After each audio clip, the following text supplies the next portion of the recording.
This is the Battle of Jutland by Alejandro Moreno, Joshua Venegas, and Jaden Tran. The Battle of Jutland occurred on May 31st, 1916, and mostly ended the same day.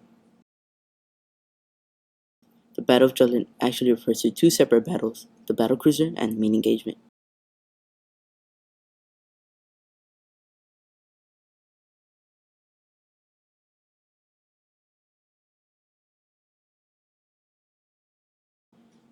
The battle initiated by the Germans, who hoped to weaken the British Navy and establish their dominance in the North Sea, in order to disrupt key supply lines to the British Isiles.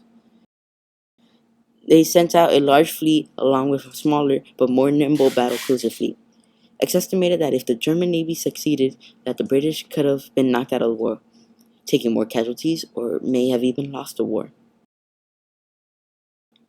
The British, like the German Navy, sent out a large battle fleet along with a smaller battlecruiser fleet to engage the Germans. Around 250 ships and 100,000 men participated in the battle. To be precise, we will be using military time when utilizing any time measurement. Be warned that this video will not go into all the context of the battle, but only a simple overview of the battle itself and whatever is necessary. Some important names and terms you should know. Battle groups. Battle groups is a fleet or group of ship. The British Royal Navy Scouting Force, which can be referred to as the Battle Cruiser Group.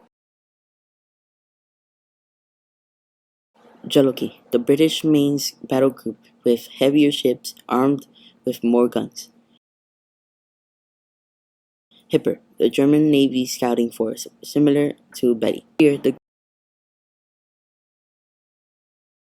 German Navy's main fleet again, likewise to Jellicoe. Without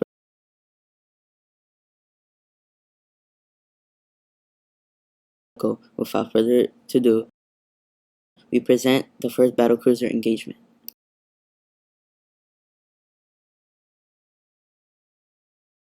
It is important to note that both fleets were aware of each other and were ready to engage.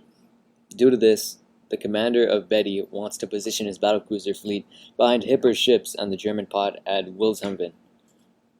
This would cut Hipper off by blocking a possible escape route. However, he allows the Germans a more favorable position to engage the British, giving them the advantage of weather and visibility during a very foggy and heavy mist area. Anyways, at 1500 hours, the Betty fleet spots Hipper, and 10 minutes later, at 1548 hours, fires the first shells at Hipper. However, due to the German weather advantage and large difference in range at 15,000 yards, most of the British shells never hit their target. But the German shells are brutally effective. During the scuffle, several German shells hit ships, severely damaging several. But later, at 1606, damaged HMS Indefatigable battlecruiser was hit and sunk. Approximately 20 minutes later, the HMS Queen Mary receives a direct hit, setting off ammunition and sinks it, killing at least 1,000 men.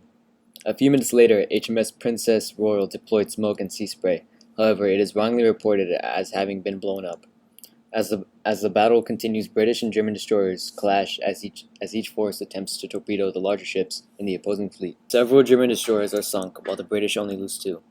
At 1600 hours, Betty spots the German main group. Skier turns tail and runs. Betty sends out urgent calls to Jellicoe and is sent on orders to go north, in hope of luring Skier into a decisive battle and trapping it.